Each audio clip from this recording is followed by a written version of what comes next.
Good evening and welcome to, thank you for joining us for the Bermudian Heartbeats discussion, A Visible Minority, Asian Diasporas in Bermuda. It is my honor to represent the Department of Culture to welcome both our guests, both virtual and here at the BUI, and introduce our panelists for this evening. So I would like to introduce Professor Anthony Ocampo, who's a professor of sociology at California State Polytechnic University, Pomona. He is the author of the Latinos of Asia, How Filipino Americans Break the Rules of Race, and the forthcoming Brown and Gay in LA, Queer Sons of Immigrants Coming of Age. His essays on race, immigration, and sexuality have appeared in GQ, Color Lines, KCET, Life and Time, Prism, Gravy, Inside Higher Education, Chronicle of Higher Education, the Huffington Post, and the San Francisco Chronicle. Dr. Ocampo's research has been cited in the New York Times, the Los Angeles Times, and the New Yorker. Professor Ocampo will be speaking briefly about racial dynamics and identity formation in the US for Filipino Americans to provide some context for our discussion of Asian identity in Bermuda. Professor Ocampo will then facilitate our panel discussion this evening. And at that point, I will welcome our powerful and dynamic panelists for this evening at the end of Professor Ocampo's talk. Hey, everyone. I just wanted to first off express my sincere gratitude for being invited to this conversation in the first place. It has been a difficult couple of years. I mean, we're in the plural already with a couple of years, and at the top of the list of difficulties has been the tremendous these violent acts against Asians across the world. This association of the coronavirus with Asian populations.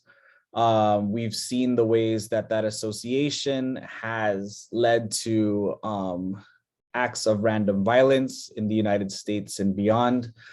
In addition to that, that's also happening simultaneously to a global reckoning on racial injustice, police violence, not just in the United States, but all over the world. And so I just feel really privileged to be able to play a role in helping to facilitate a conversation about anti-Asian sentiment in Bermuda. And my hope is that in sharing some insights from my own research here in the United States, with the understanding that the way race plays out in the United States is not necessarily at all the same as the way race plays out in other national contexts. My hope is that my just sort of general overview of the way Asianness and perhaps specifically Filipino-ness, given that I'm Filipino myself, has played out at the US context can just merely function as a template for better understanding what's going on in Bermuda, as well as what's going on in other countries with whom people here I know are tied. We're in an increasingly globalized society, so the idea of national borders, I think, are getting more and more obsolete every year that happens, because I know for a fact that the coronavirus, for me, this is something that I've experienced as an American, as an Asian American, but also someone that has direct connections to family and loved ones in other countries across the globe. And so I'm just excited to be in conversation with everyone here, because I know that there are folks that come at this issue from different angles, whether it be the arts, whether it's activism, whether it's organizational efforts, publications, personal experience. And so I feel like, folks are going to feel the same way too. We could literally talk for 10 hours about this issue, but yet we only have about an hour and change to do that. And so without further ado, I just want to share what I'm going to talk about today. I can think of what I'm going to share. I'm going to spend about 15 minutes, maybe less or so, just talking about a couple things with respect to Asian populations in the United States. I want to just talk briefly about the history of Asian Americans in the United States and the violent ways in which those populations have made their way to the US mainland and to Hawaii as well as Alaska. And then I want to talk about the Asian American movement, the point in the 1960s and 70s when folks of different Asian ethnicities decided to come together and fight alongside Black people, Chicano people, queer people in the United States for their civil rights. And then I want to take a little bit of a turn and talk about the limits of Asian identity, which I think is really important given that not all Asians are of Chinese descent, and folks need to know that. I think in some of the previous correspondences with some of our panelists, it's been really heartening to see the ways in which folks in this room really want to get rigorous about what it means to be Asian in different national contexts. And I think the hope of being more rigorous about that identity is that we're better able to serve those populations that are affected by anti-Asian violence in very specific ways. So I'm going to start with the history of Asian people in North America. So the presence of Asian folks in like what we now know as the United States is actually extended far before the founding of the United States, or I should say the thievery that is the United States, the establishing of the United States. The presence of Filipinos, the presence of Chinese have been marked as early as the 18th century.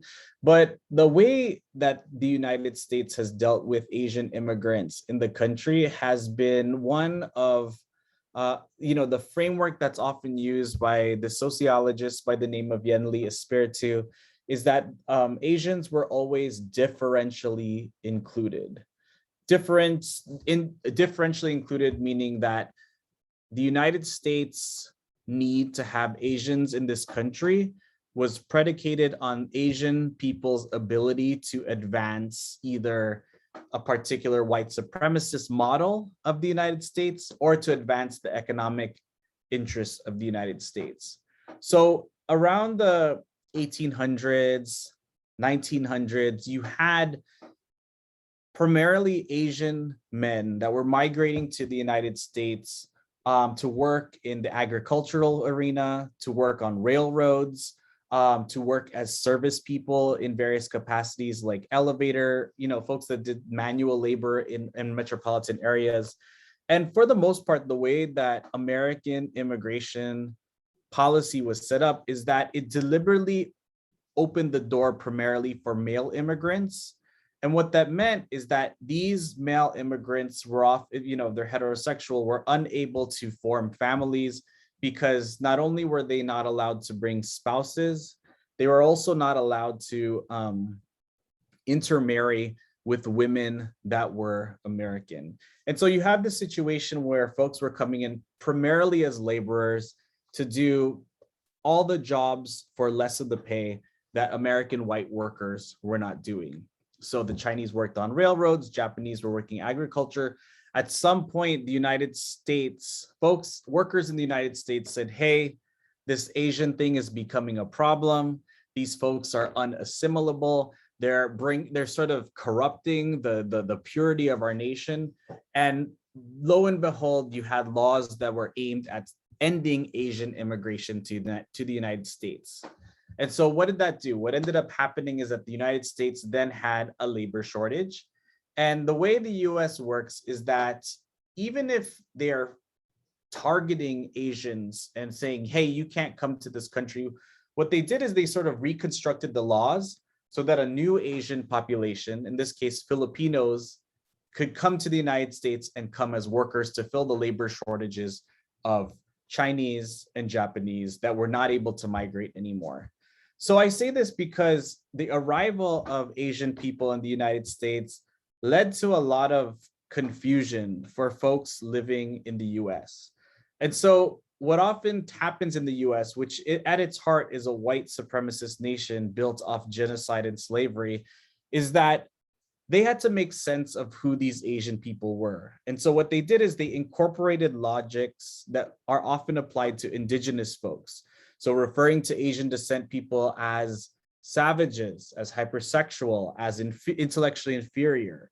And they also used logics that were applied to enslaved African people in the United States to limit the opportunities and limit the incorporation of Asians into society. And then in the 1920s, the United States government was like, we don't want Asian folks in this country anymore. Throughout, after the 1920s or so, the US would do, again, that sort of like legal gymnastics where they'd find ways to take advantage of Asian people in different ways. So for example, the United States needing to set up shop and have military presence in Asia would then open bases in Korea.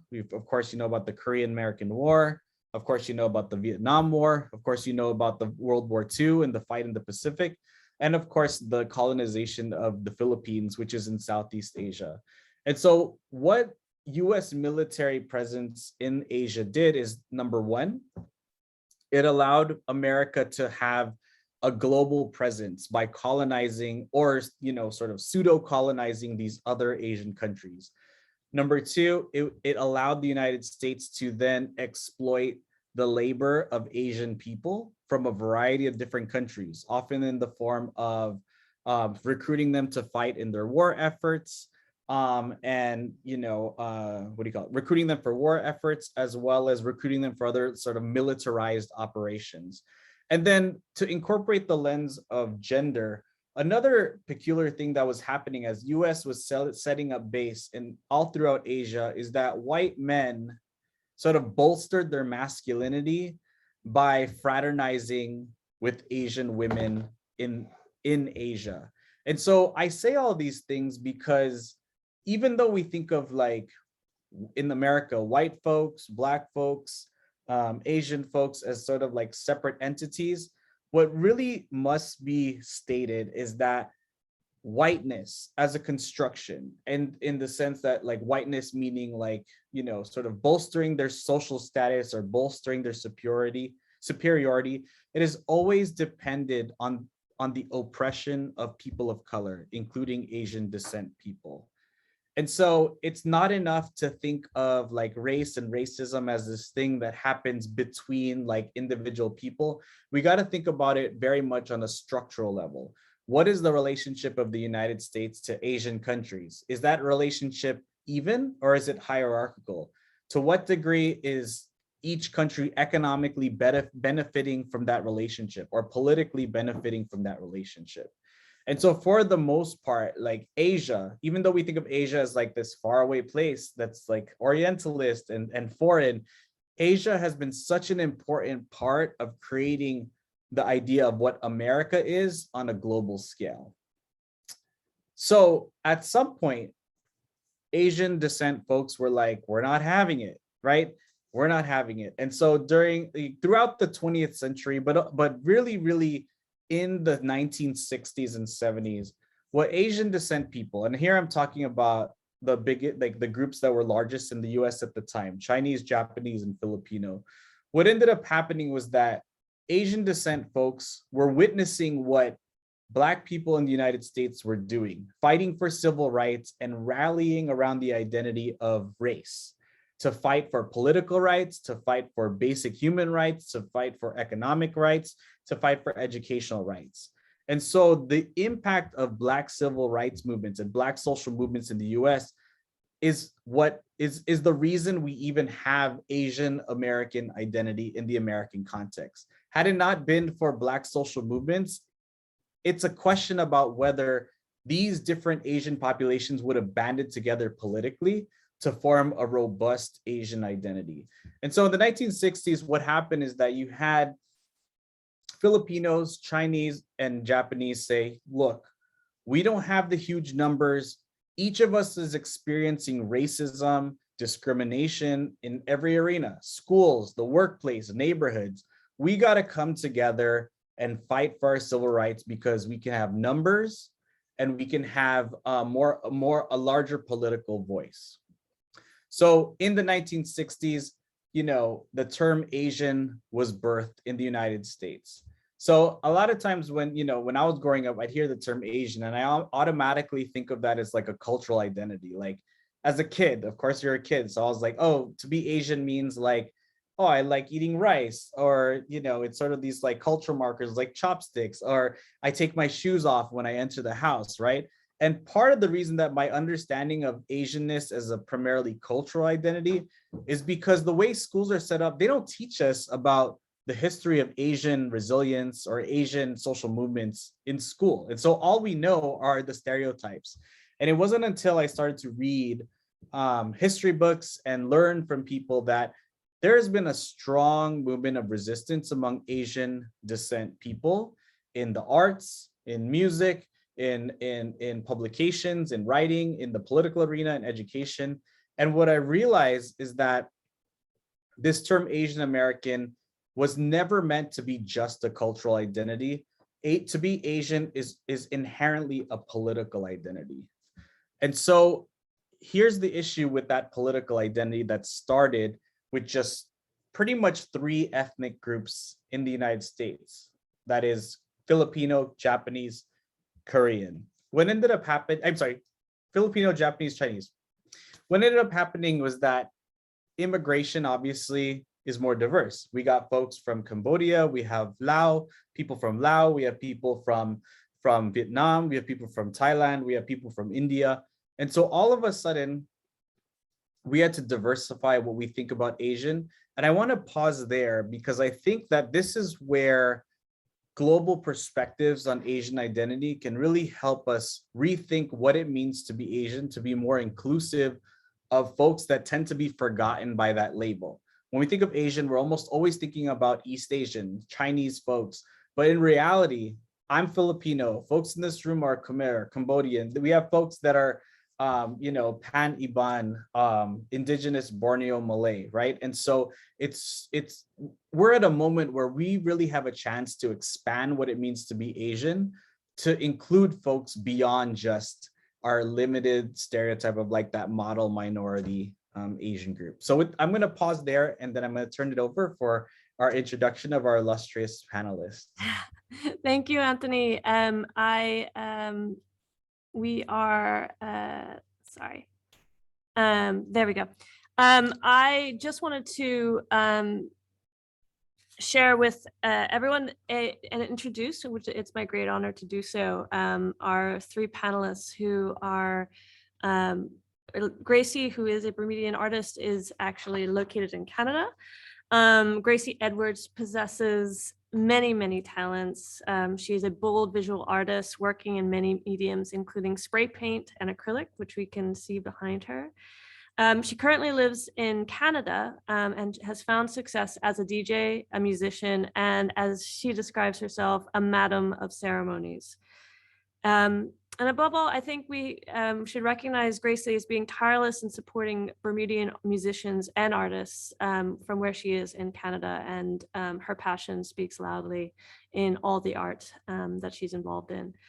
Dani Penn is Indigenous Khmer and is an international human rights advocate. Dani serves as the executive director of Rally International Bermuda and founded Women's Act, an international advocacy group pushing for equality, justice, and empowerment, and support for survivors of sexual assault, violence, and domestic abuse. In 2016, Dani was honored with the World Builder Award by OCAD University, which is the highest honor bestowed upon individuals who have made substantive humanitarian contributions to their community and culture, and individuals who are acting in support of global causes. And then finally, but definitely not least, Liana Hall is a multiracial, multidisciplinary storyteller with Black Bermudians, Iban, Malay, and British parentage. She is the managing director of Unstoried, a communications and content development company, and is a mental health and social justice advocate. Liana's work as a writer, sculptor, painter, and performer centers around race, nationality, trauma, resilience, spirituality, colonialism, and what it means to be a Black Indigenous woman of color in a world that seeks to erase our history. She won Best Columnist in 2017 Best of Bermuda Awards for her articles examining culture, race, and politics, and her mental health blog, the blog, The Year of Celebration. She is currently working on her memoir, Tell Me My Name. Thank you very much. And I invite Anthony to guide us in this facilitated conversation.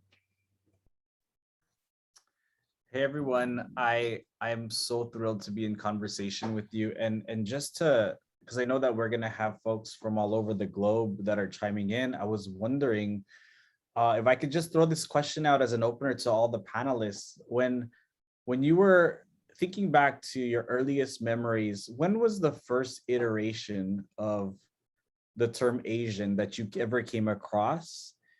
And did you feel like that term included you specifically? Let's start with Lee. Let's go backwards. Is it okay if we start with Liana? Sure. Hi. Yeah, I'm trying to think when. I remember when I was really young asking my mom, who is Iban Malay, who lives here. She's half Iban Malay, half Scottish, but was raised, she didn't speak English properly until she was 9. So she is very culturally Iban before being sent to boarding school in the UK. But I remember asking her when I was much younger, I think I was probably about 4 or 5, and saying, but what am I? Like, Daddy is Black, and you're like, you know, I feel like people had said she was Asian, and I was like, what am I? And she said, well, you're all of it, you're everything, you know, you're a child of the universe. And that was just did not make any sense to me. I was like, I needed something very clear. And I think because my mother is Asian, and because there's something about the maternal in her, though we grew up here, she then spoke about her childhood, her country, her culture so much.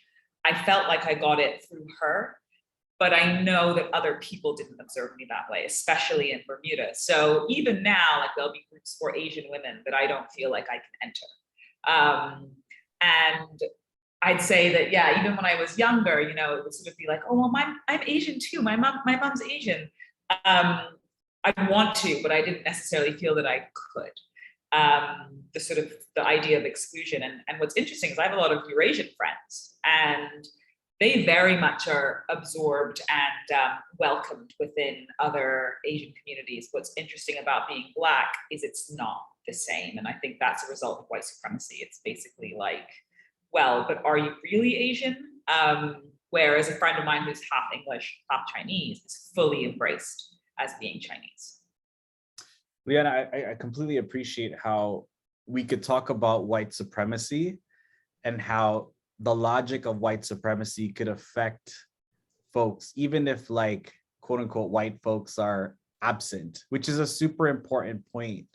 I think you brought it out in which groups are, who gets in and who gets out. And that makes me think of an email that circulated amongst our group before this talk that Dani sent out, because I think, Dani, you've said things about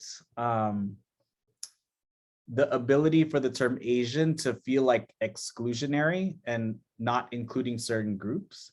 And that's something that I completely relate to, but I'm hoping you could speak a little bit about how Asianness has served you. It's addressing the earlier question, but also how you've felt boxed out of it in a similar way. So interesting enough, I grew up never ever seeing myself as Asian because of the classification my community was put in. So in Southeast Asia, when the French colonized Southeast Asia, Vietnam, Thailand, Laos, and Cambodia, the indigenous people of the land were actually legally classified and termed as the Negroes. So we were classified as the Blacks of Asia. So growing up, I was never seen as belonging with the Asian community. And I was always seen as the outsider. And even East Asians would call us the Blacks. And they would not want to associate with us because of this historical colonial classification that has been given to us. It wasn't until, like, even when my family in America, when they vote, majority of them tick Black, because that's what we've been told we are in Asia. It wasn't until I got to Bermuda, and I remember ticking off for my social insurance Black. And one of my colleagues said, excuse me, Missy, Asian, you're not Black. I'm like, what? And like, I think the first time in my life, my whole world just like spinned upside down. I'm like, what do you mean I'm not Black? They're like, you have to tick Asian. I was like, what do you mean I'm Asian? Like, it was like this revelation for me. And, you know, like you said, it's the context of like every country has its own narrative to its definition and perception of what Asian is. But in particularly from my community as the indigenous of the land, we have never been accepted or embraced as being what the political term is, Asian. Gracie, I wanna piggyback off these points that Dani made, because you're encountering the term Asian, and I definitely want to hear about your first encounter with the term Asian, but now you've experienced it in multiple country contexts. And I could talk to you all day about how the shifting country context affects the way you see that identity. I'm actually having an identity crisis, not necessarily, but just in a sense where, okay, well,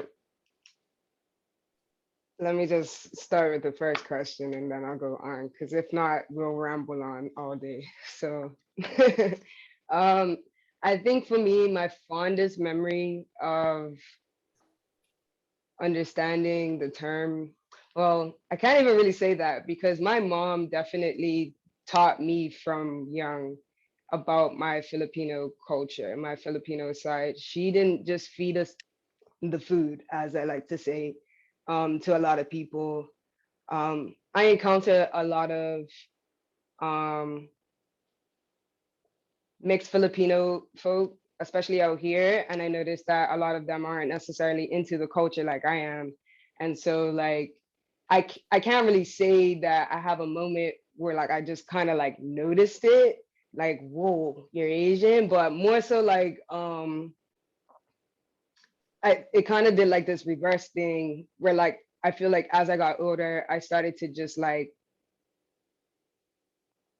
categorize myself as Asian because everybody else was categorizing me as Asian, but not necessarily in a sense because I'm visibly Black. And so that becomes like this next twist for a lot of people and for a lot of things. It like has to be the explanation to why my eyes look like this, my hair looks like this, my skin looks like this, my teeth look like that. Like it's the explanation for so many different things that I became like this like interesting, I guess I noticed when I became like the stereotypical joke of everything, like, you know, I don't know how old I was when that was, but that I guess that was just like a thing over time, like what that I noticed. And then I'm supposed to answer another question, right? So as far as like experiencing it from Bermuda to here in Toronto, it's like Bermuda has one look that kind of goes like so far, and then out here it goes like even further, like because Toronto is so like diverse and progressive in a sense, as far as like how they look at other cultures or how they seem to recognize other cultures or biracial or multicultural people. I'm a part of an art residency right now that consists of Indigenous folk, and one person is completely Indigenous on the Filipino side. I'm not going to say where she's from because I don't remember and I'm so sorry. But she started to make me feel like I need to start tracing my roots as far as being a Filipino. The most that I know is that there's some Spanish in there somewhere and that's about it. But as far as knowing my culture, as far as knowing Filipino culture, I was definitely taught from young. Just even being in the little association and the shout out to the Filipino Association and the Club 2000. They had their little Christmas parties and Easter parties, and we got to gather around and be around a lot of people of the same pretty much the same thing. Like you're Filipino or you're both Bermudian and Filipino. It wasn't much, but there's like a group of us that grew up together and can consider themselves Bermudian because they grew up in Bermuda, and Right. you know what I mean? Although they look Asian, you can consider them Bermudian because they know and probably do way more Bermudian stuff than me. But also like they look Asian, they look Filipino, sorry, you know, like they Yeah, are yeah. Filipino. And the same thing goes for me, where like I can eat Filipino food way more than I can like eat Bermudian food. Not to say that I won't eat Bermudian food, but I consider myself more Filipino than Bermudian. Yeah, But yeah. I still hold down a lot of the time. Like I still like I find that like me trying to present both being Bermudian and Filipino is so tough. Like It is. And I think that one of the things that folks encounter, particularly when folks are biracial, is that you encounter a lot of folks who can't immediately place you, right? And so one of the, of course, that comes with the challenge, with its challenges, but I'm wondering, because everybody in this room visibly presents in a way that isn't necessarily linked to like the stereotype of like a typical Asian, like an East Asian person, I suspect that you've been able to hear what people say about Asian folks because they may not immediately know that you're Asian. And so I'm wondering if you could share from your own experiences some of the stuff that folks have said under the assumption that you're not an Asian person. Because I think that gets at the, like what folks are really thinking, you know? Yeah, I'll jump in on that. So when I went to boarding school, just something similar, actually, just going to pop onto what Dani said about Indigenous. Like my mother is Iban Malay, which is Indigenous to Borneo, also known as the Sea Dayaks. And even then, I didn't realize until I went to boarding school with other people who are from Malaysia. I'd say, oh, my mom's Malaysian. And then I remember saying, oh, she's Iban. And this boy going, oh, that's what my mother calls us to insult us. Like you're a dirty little Iban, you know, because again, the Indigenous people are treated in a very different way. And again, that stereotype, yeah, the things about an Asian being smart or diminutive or, you know, sexual things that are said.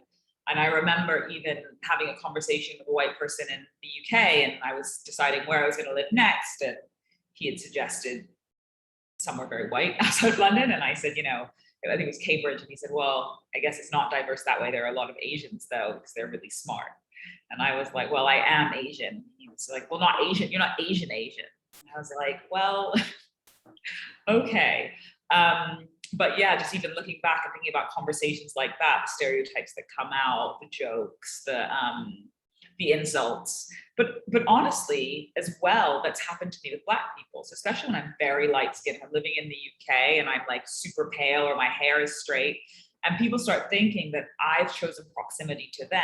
So without realizing, they'll let things slip and I'll say things and call it out. And again, that thing, I read something recently on, he had reshared a love life of an Asian guy, and he was talking about how white people's base is that they believe that white culture is the base and anything else is a deviation from that, right? But we know that to not be true.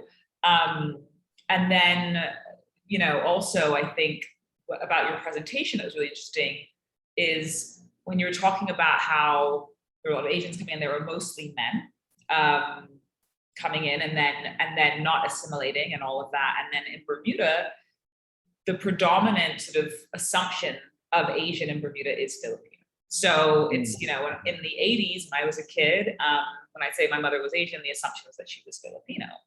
She isn't, but that's also, you know, as you talk about like with your book, that Latino influence and how Filipinos don't fit the mold of what Americans would think Asians are. But in Bermuda, if you say the word Asian to someone who's not, you know, that's the mold, that's what comes about. And then again, like if you think about sort of there were men working sort of industrial wise in America, while you had a lot of Filipino women coming and working domestically in Bermuda. So then that balance was very different to here.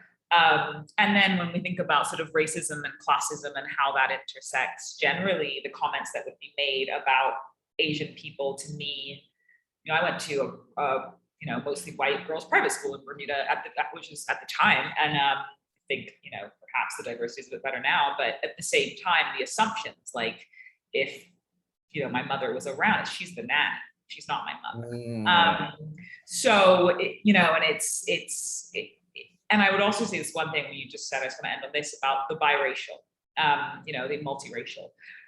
Speaking to friends who are half Black, or the father is Black, but the mother is white, is a very different situation to what I have. And for a long time, I kind of wouldn't quite, I understood it, but I realized specifically is that I have no like white mothers, white women in my maternal line. It's like my mother is Asian, her mother is Iban Malay, her mother was Iban Malay. And we go back however many thousands of years as Indigenous people.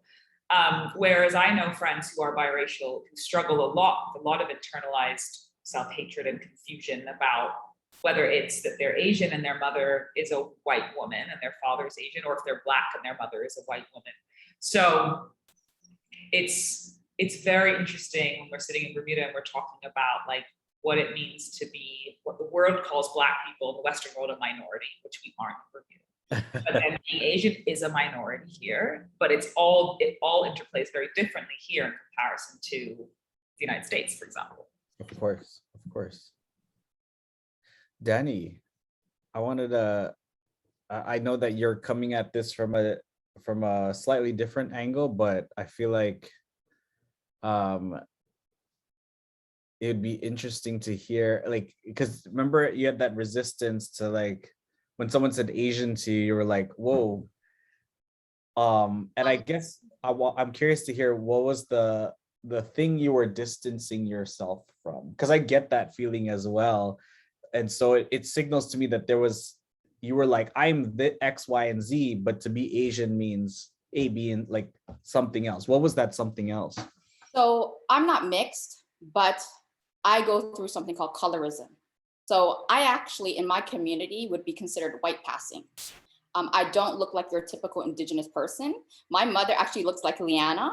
She's darker complexion. Everyone in my family has curly hair, just like Gracie and Liana. That's how it is the image of an Indigenous Khmer person.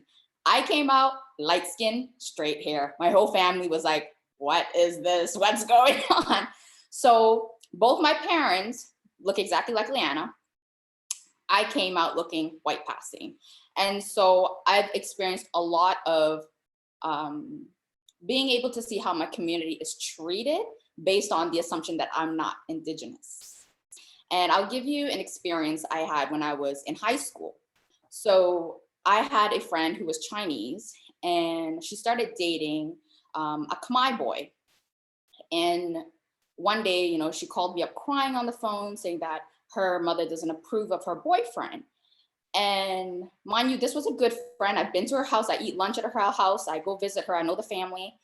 And I asked, why does your mother not approve of him? I don't understand. He's a really good guy. And I'm familiar with who he is too, because, the community is small. We all know each other. And she says, to me, because he's Black, Dani. And I remember thinking, does your mom know I'm Black? Like Indigenous Khmer? Like, I've been to your house. I've eaten at the table with your family. And if your mother feels that way about him, how does she truly feel about me? And at that moment of revelation, I had to take a step back and really think about how people treat me based on my light skin also. Yeah, absolutely. It is really like those moments really reveal, they shake you up because you realize holy F, sorry, I don't want to curse, but like holy moly, this entire time these folks have been perceiving me as one thing. And it wasn't until that moment that I realized that. My partner happens to be Filipino like me. He is a son of immigrants from the Philippines, but the way he visibly presents, everyone assumes he's Mexican American, and so he shares a lot of experiences like you, Dani, about like who gets to be Asian and who doesn't. And I think, Gracie, you alluded to some of this a little bit earlier, and I'm hoping you could talk a little and help us segue topics too. Like, what is it?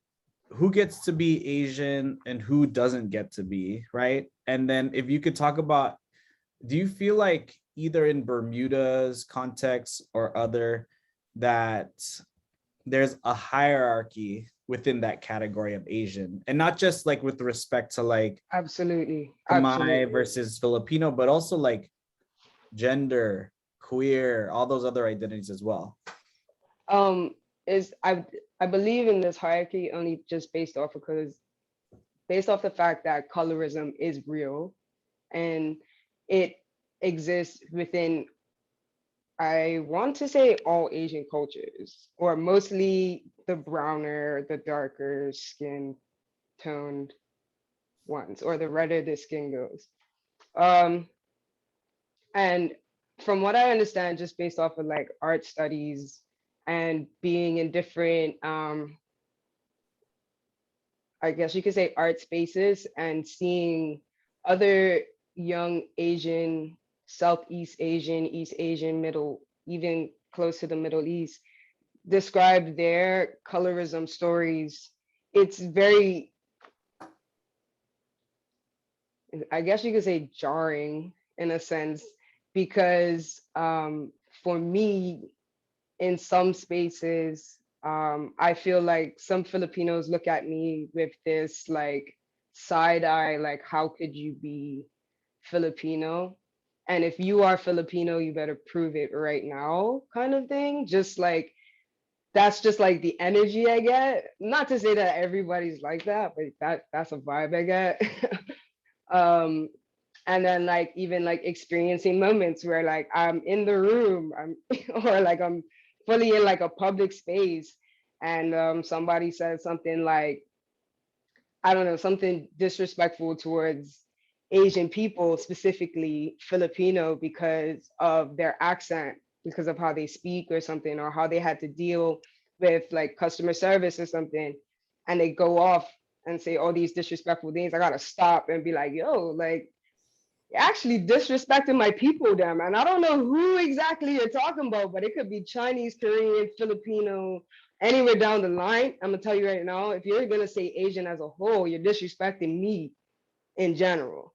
I've had moments where like I'm the butt of all jokes sometimes, you know, like I went to OCAD, I graduated from OCAD, and a friend of mine was like making a joke and was like, because they came with me to school one day and they saw a ton of Asian people, and I'm gonna use the term Asian people because there is a bunch of different Asian people there, but mostly visibly Chinese or Korean, or anywhere along that spectrum, because I don't want to really miss anybody. But for that sense, like the lighter Asian, to be more specific, but they saw like all these Asians and they're like, yo, no wonder why you got into OCAD. You're Asian. I'm like, so now I'm Asian. Like, but then we walk down the street and then like we have a moment where like they're referring to me as like my bro. And I'm gonna say my bro because I don't know how far we could go with context, but you know what I mean? That N-word. You know what I mean? And that goes back to like what I visibly look like. And then I have had like a lot of moments where being in like a Filipino space, I'm like trying to prove my Filipino-ness in a sense, like trying to speak the language or trying to be like in the conversation, or I guess you could say like I'm like catering to older Filipino women and them testing my knowledge on like how much I know Tagalog, you know, and like, but at the same time too, like while I'm like entertaining that I'm also learning in the process too. So like, it does feel like sometimes I am catering, or I am trying to fit in, or I am trying to be there, but at the same time, I'm taking that moment in to be like, this is an educational moment. But this is in Bermuda. Out here in Toronto, it's like I can be Asian, but like, it's like they don't really care. Or you can be Filipino, or you can be whatever you look it. So yeah, of course you can, because it's more of a brighter look. It's more of a like, there's not necessarily like this like negative, or I haven't necessarily encountered like a negative experience with being biracial. There is those like moments where I am though walking on the train with some friends. One time I recall being on the train walking, and these Filipino women were like sizing up my friends and like talking about them in Tagalog out loud. And I like stopped and I looked at them and I said, "Kabayan, okay lang? Are we good though? Because I hear you and I know you hear me now."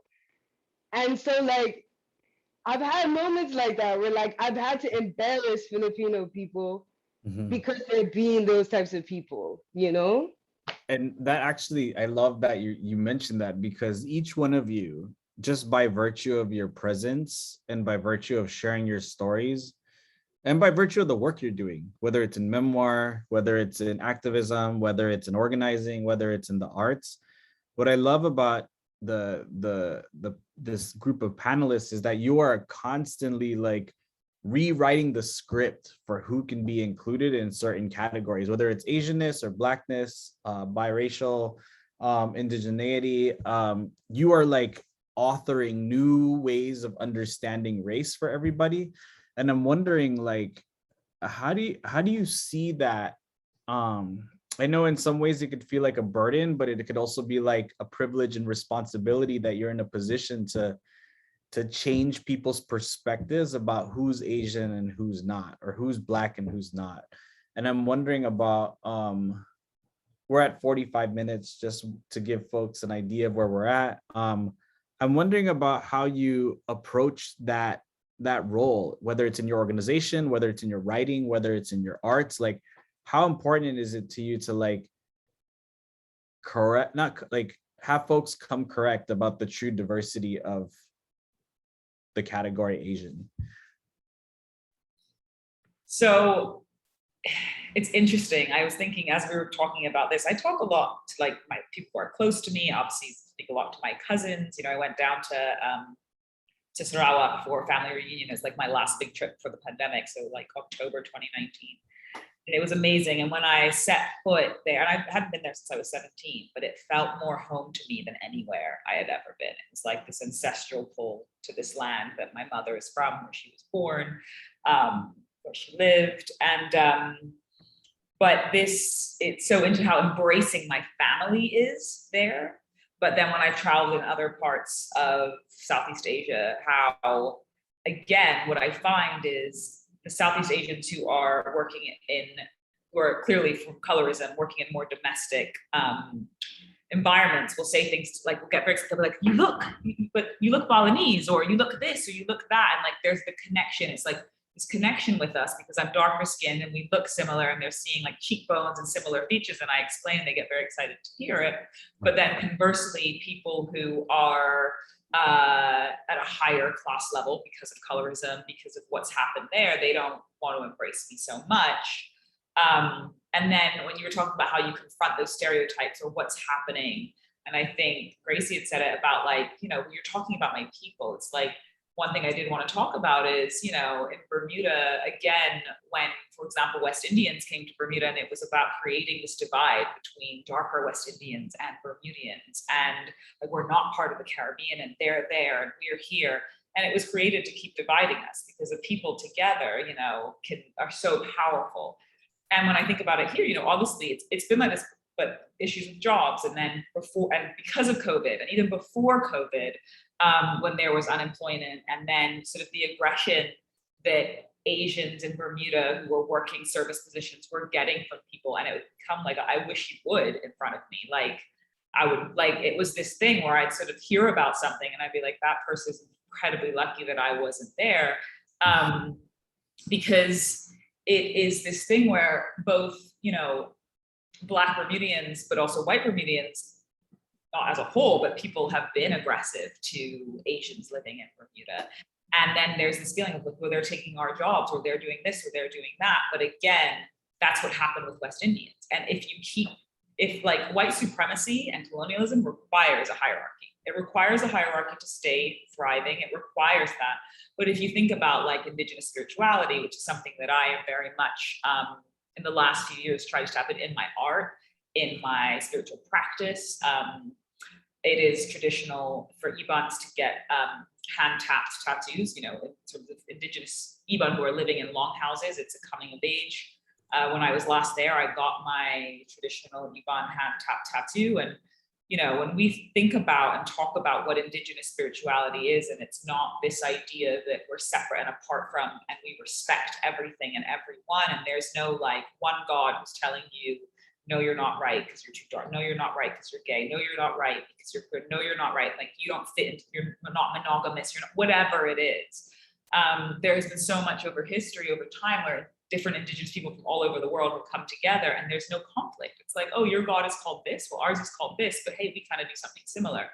And then I feel like when we talk about genocide, colonialism, you know, the spreading of Euro-Christianity, all of those things, that is still what we're paying out today when someone's getting mad at a server in a cafe and getting angry because you've taken our job. There's no jobs in Bermuda, and you're the figurehead of why everything is wrong, when really you're not at all, and we're all here. And then again, for a Bermudian that has been born here and who actually has Bermudian citizenship, but has two Filipino parents, but is more entrenched in Bermuda culture than even say I was, because I left and went to boarding school and didn't stay, you know, all of those things. What does it mean to be Bermudian?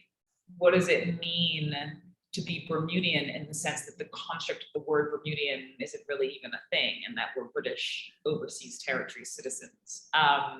What does it mean to be of Bermuda when all of us have come here in different ways at different times? And as you know, I think I spoke about being like a Black and Asian woman. You know, I wonder as well if like I do identify as Black and Asian. And I remember there'd be like Blasian, and I remember like Tiger Woods saying Cublasian, but I didn't relate to that. I related to Blasian because again, I will be accepted by Black people. I will be accepted by certain Asian people, but I'm not white.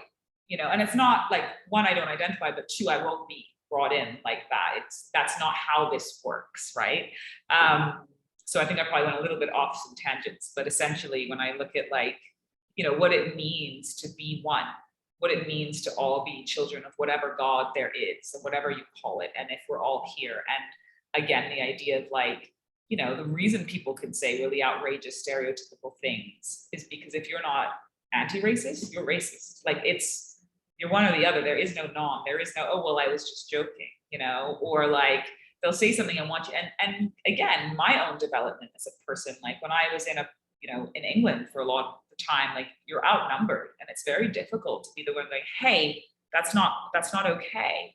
And even in Bermuda, when then if someone says something like, that's not okay, but also just like, you know, a man making a joke about a woman, that's not okay. And you're kind of considered the uptight, like, oh, just joking, like we can't say anything around you. But that's what's required. It's what's required. And even and on this, like when I talked about my mother being seen as the nanny, like that doesn't upset me because of the classism. It's just like, well, it's just the assumption that she couldn't be my mother, right? Like if she was a nanny, I'd still love her. It wouldn't make me, you know what I mean? And then what I struggle with sometimes is like when I see all these white babies with Filipino nannies, which I'm like, it's great because they're employed, but at the same time, what is that engagement like? And, you know, like myself, my cleaner is Filipino, like and I support a Filipino owned cleaning company, like, and that company, like the person who started that was my nanny when I was a kid. And so, which was beautiful for me because then I had this sort of big exposure all of the time along with my mother. So I think, you know, what's clear is we all had such individual experience, even on a tiny island, and then even everywhere we've gone. And it's sort of, I think that's essentially that there's individual and universality within all of them. Yeah, I know that I want to be mindful of time because everyone is doing a lot of things. I want to go till perhaps 10 past the hour, if that's okay with folks. Just want to check. And I there's so many there's so many threads of potential direction we could go with what you just shared, Liana. I could pick any number of them, but I want to pick one, which was about, with respect to, there are really urgent things that need to happen now, right?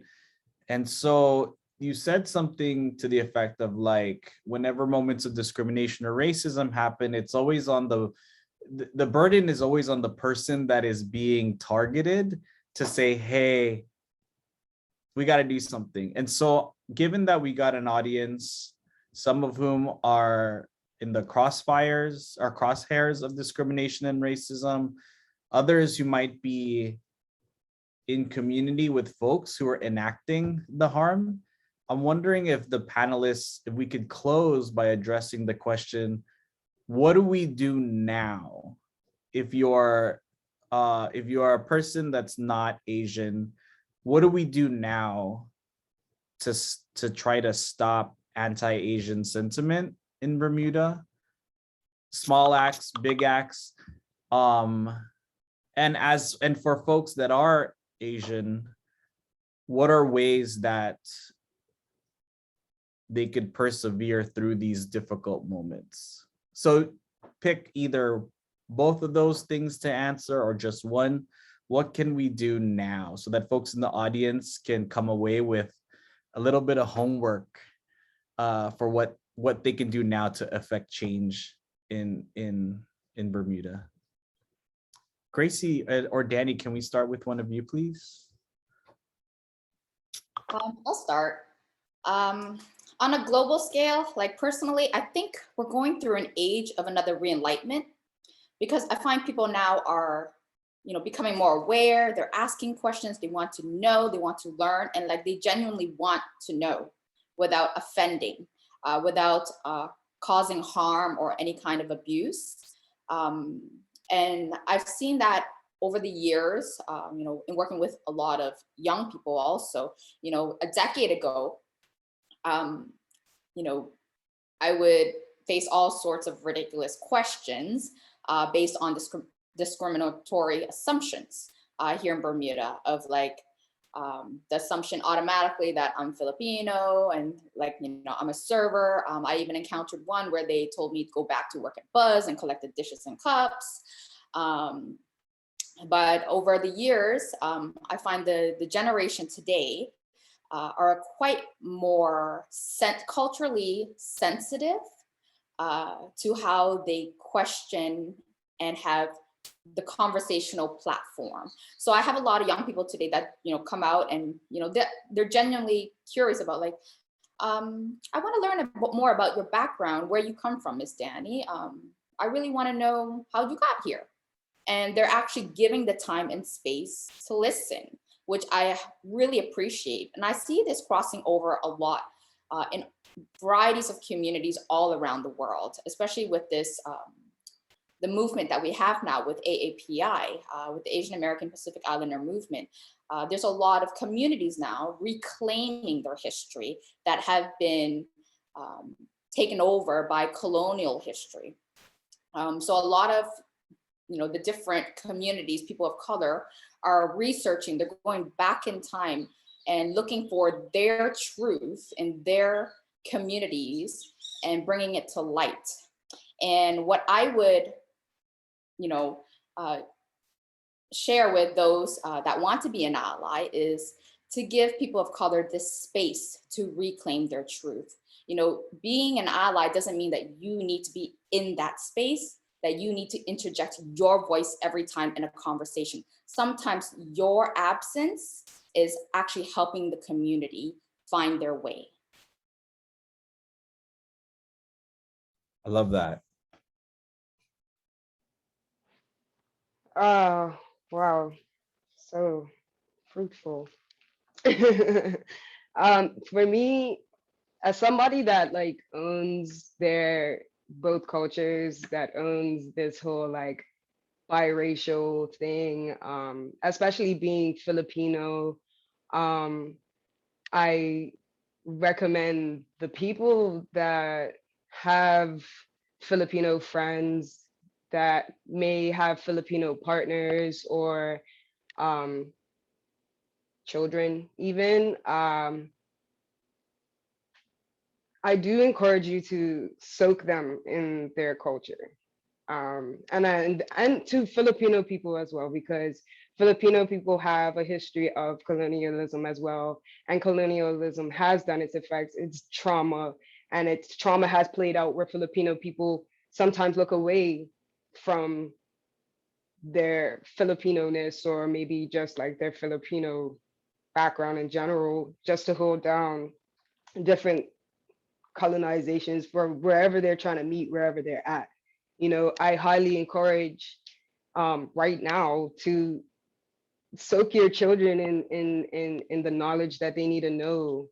When another Filipino woman approaches you and says, "Yo, can you come to this Filipino party?" It's not just because they want you to gather and socialize and eat the food. They actually want you to meet. They actually want you to socialize really and get to know the people that are a part of your community. But that doesn't stop there. You know, there's like, again, there's other Asian ethnicities in Bermuda. And if need be, go looking for them if you need to, or like maybe if you know somebody that is of some type of Asian descent that you assumed, yo, ain't you Filipino? Maybe you should go back and go talk to that person, apologize, and be like, yo, on some real talk, I heard this really dope panel conversation, and Pogi said that I should come talk to you and really get to know who you are, where you came from, how'd you get here, you know?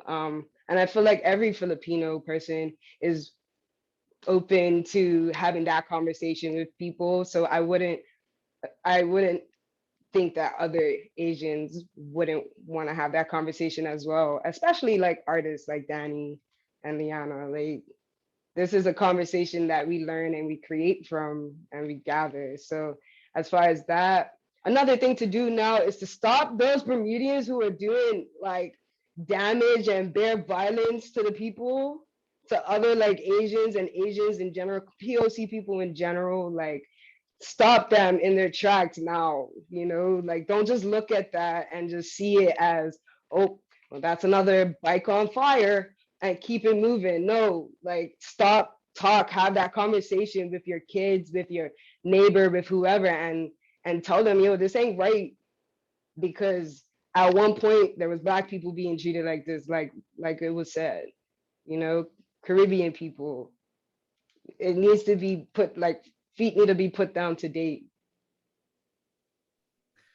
Absolutely. I think that we forget sometimes that we silo into our respective groups, but there's so much overlap between the logics that are affecting our communities.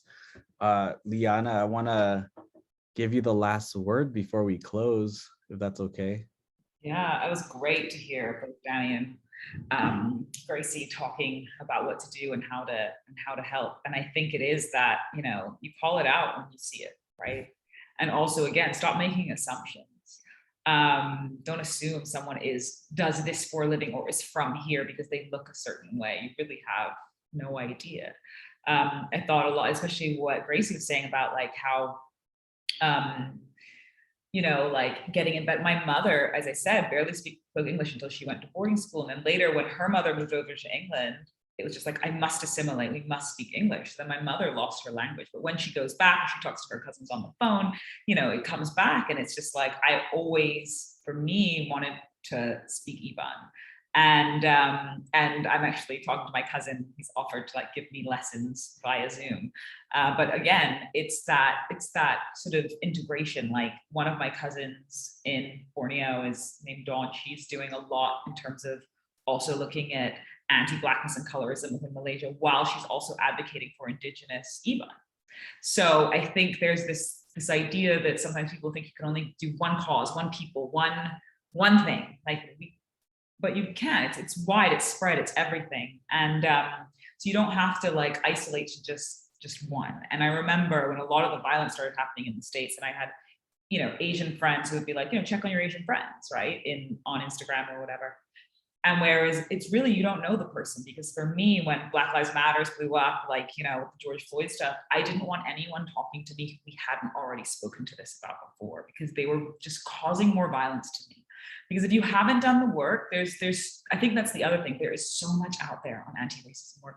And it's not just anti-Black racism, there's so much on anti-racism generally that has been out in the light. If you start Googling, you will find everything. And so I would also suggest that maybe you read a little bit right before you approach someone, because again, there's also this idea of like examining, where am I being maybe blinded from my own experiences? Where am I being dishonest? What am I saying? There are things that people say that we have adopted culturally, like that are just offensive, that sometimes even I'll still slip off on, like, oh, went off the reservation. Like, what? You know, like that there are things that, and there are things like that other people have that they don't even realize are racist. But until you start examining that, you don't know. So I'd love to talk to anyone about it, but I also encourage you to do a little bit of work, a little bit of reading, a little bit that like we as people of color don't have to shoulder the basic level burden for you, you know? And consider as well, like when you're doing this work, compensating the people who, you know, who run anti-racism workshops, who do that, who, like, when you do a DEI initiative, you're actually hiring a person of color, not like some, you know, the obvious, because again, that is all in the work. I don't know if folks on the panel have had the chance to peep the chat, but what was really wonderful is that some of the questions that popped up somehow instinctively were addressed in some of your responses, which is great. But a lot of the chat has just been signaling how empowered and emboldened people feel by the words and stories that you're sharing. I really am glad that you reminded us, Liana, that Google is a thing and we could search through the Google and the YouTube and whatever, because I would really love it for folks to come into conversation having done that homework, so that we can really drop into the work that like is moving things forward in a very impactful way. And on that note, I wanted to just give the panelists an opportunity to share real quickly, how can people in the audience stay in touch with the work that you're engaging in, whether it's your memoir or the beautiful art that we see with the Babayan in the background, or the Alibata in the background, or the organizations, the women that you like, the feminist issues that you're working with. I think that for me, I'm excited to dig into all the work that you're doing after this talk, so I could just learn more. So how do we, for me, folks, you can just find me at Anthony Ocampo on Twitter.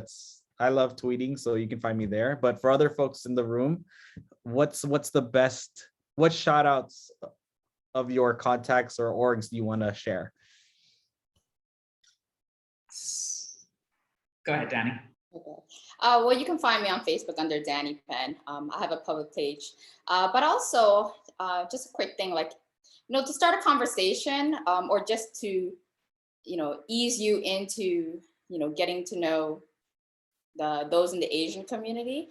You know, just go to Marketplace and go into the Asian aisle where all the Asian food is. Pick up a bottle of fish sauce. No, I'm throwing you into the deep end right there. Just look at the ingredients. Look, Gracie's laughing. For all of you that don't know fish sauce, do not jump in yet. Okay, well, okay, I'm getting off track. You know, just explore the ingredients, look up some recipes, reach out to, you know, those in the community for some ideas. And that would be a great way as an introduction into conversations and about, you know, the cultures.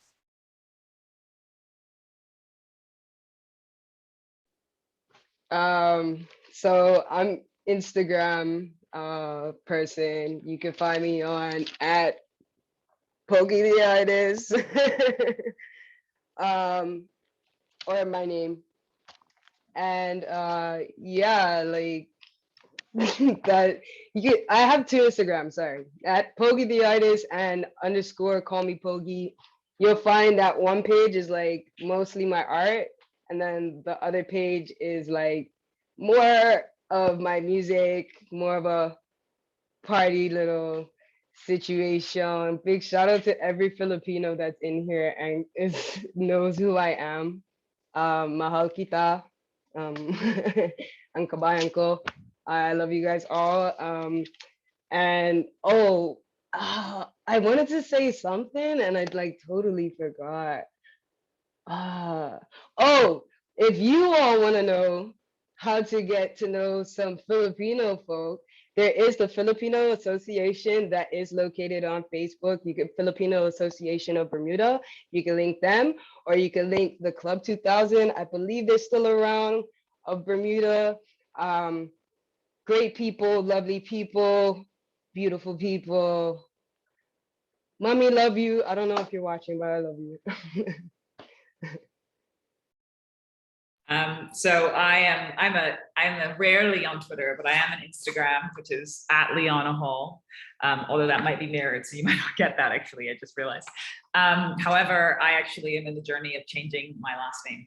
And I will be taking my my mother's last name, which is essentially because it's the only Indigenous name I know and I have, whereas Hall is one of the many enslaver rapists that existed.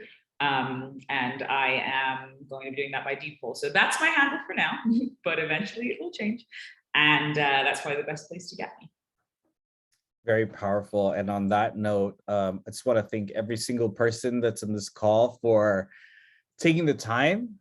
We hope that this is just the beginning of a conversation and that it could spawn, it could have a ripple effect, and you could start having these convos in your own families, with the families on social media, like everywhere you can. The conversations are what move us forward, and the conversations and the stories are what I think change hearts and minds, and hopefully societies as well. So on that note, I just want to wish everyone good evening. I feel like I'm getting goosebumps because of the brilliance of this panel.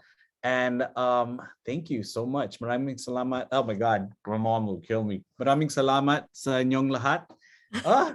It's hard, but just want to say thank you to everybody. And yeah, just passing it on to our organizers. Thank you so much. And thank you so much to each and every one of you. It was an honor to be able to help make this happen.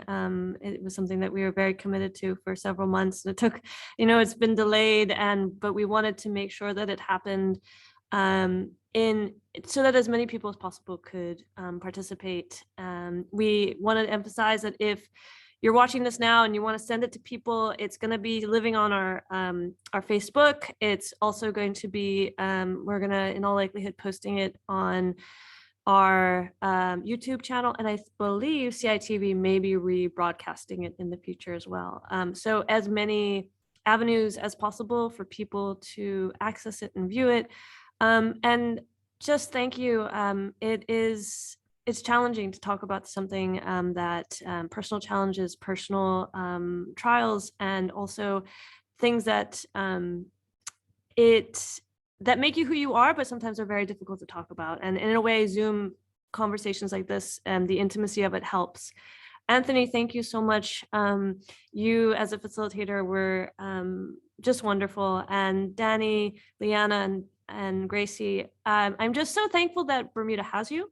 Each and every one of you, and that I'm hopeful that maybe this will also help, some of this will be driven into your art, because I know each and every one of you are artists, and at the department, we recognize that art and artists and creatives make Bermuda what we are. It is a form of recording who we are as a people, as well as creating who we are as a people. So we're hopeful that this not only will drive your art, but hopefully drive others' arts as well. So thank you so much. And we're looking forward to continuing the conversation. So anybody watching this in the future who has ideas about how we can continue this conversation, it need not be in a Zoom format or in an event format, but can take many different formats. we have open ears and we're always welcome to chat about it. So thank you so much. And hopefully, Anthony, we see you again soon here. Have a wonderful evening and just a lovely, lovely week. All right, bye-bye.